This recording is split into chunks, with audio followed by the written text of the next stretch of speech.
why do you think stories are important? And he says, what the research is that people make emotional decisions, and then they back that up with data. They do not make informational decisions. So if you're selling to humans, you have to understand that they're going to make an emotional decision. We had big arguments, we were like, but they're engineers, because some of our customers are engineers. And I had to say, from personal experience, I said, engineers have emotions. Otherwise, I wouldn't be here. My father is a PhD engineer. It's true. They have emotions, right? And so then it got kind of technical. So they say, what's a story? How do you know it's a story? So describe what are the parts of a story. Like, if you hear a story, you know, oh, that's a good story. But then if you hear someone, you can also go, oh, that's not a good story. It wasn't a very good story. And so I'll start with you. What do you think the components of a story are? Incident, action, benefit. Okay. Tell something that happened and then wrap up with, therefore you should do this, and the benefit is this. That's pretty close, but that can also be very informational. Oh, yeah.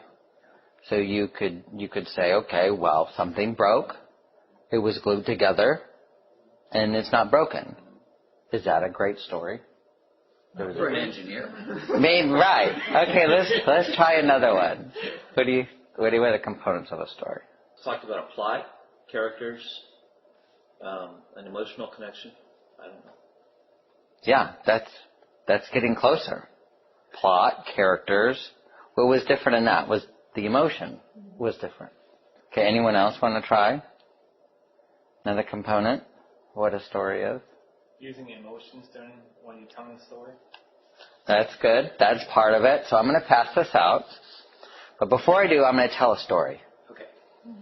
Okay, so a lady walks into a department store, and she goes up to the counter, and she has a tire with her, and she says, I'm going to return this. It's defective. I want my money back. And there's a pause, and the clerk says, Madam, we only sell clothes here. We don't sell tires. You can't return that here. And she says, I bought this here. It was $89.99 plus tax. It's defective, and I want my money back. There's another pause. The clerk goes under the counter. He comes back up with a form, and he says, if you fill this form out, we'll gladly refund your money. She smiles. He's happy. End of the story. So, was that story true or made up? Made up. Made up. It's absolutely true. And it's the story of Nordstrom's. And they actually have that tire on the wall in their corporate headquarters. And it's because the customer at Nordstrom's is always right. Oh my gosh, you're right. Always right. And that's a real story. They really did it, and they use that for training.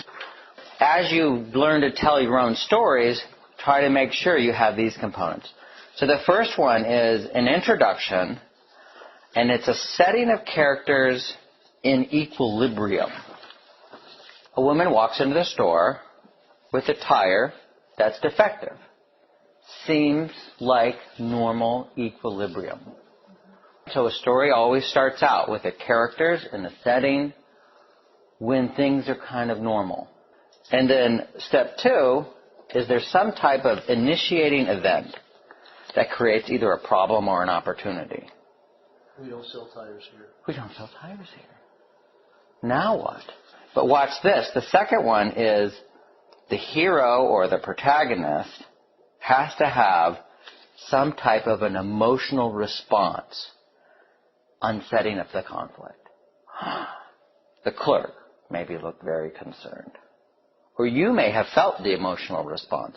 As soon as we said, we don't sell tires here, all of a sudden the listener is thinking, she's trying to rip him off. And some people might go, good. Someone might go, ooh, I wonder if she'll get away with this.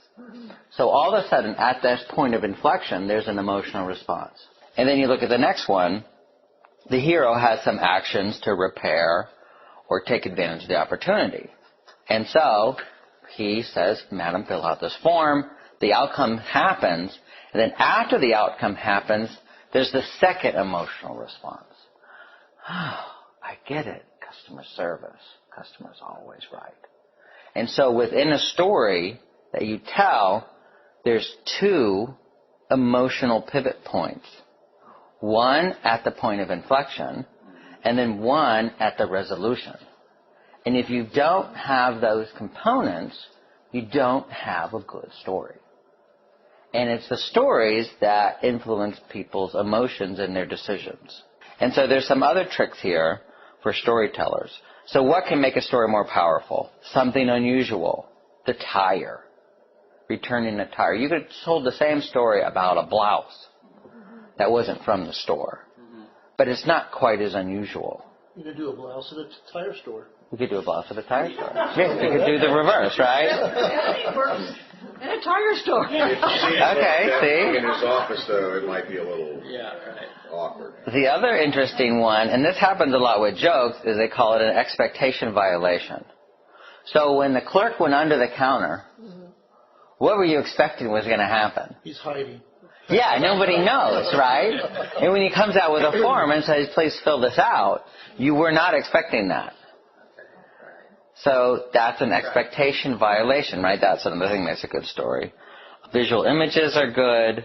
Avoiding clutter. So what they recommended is try to write it out.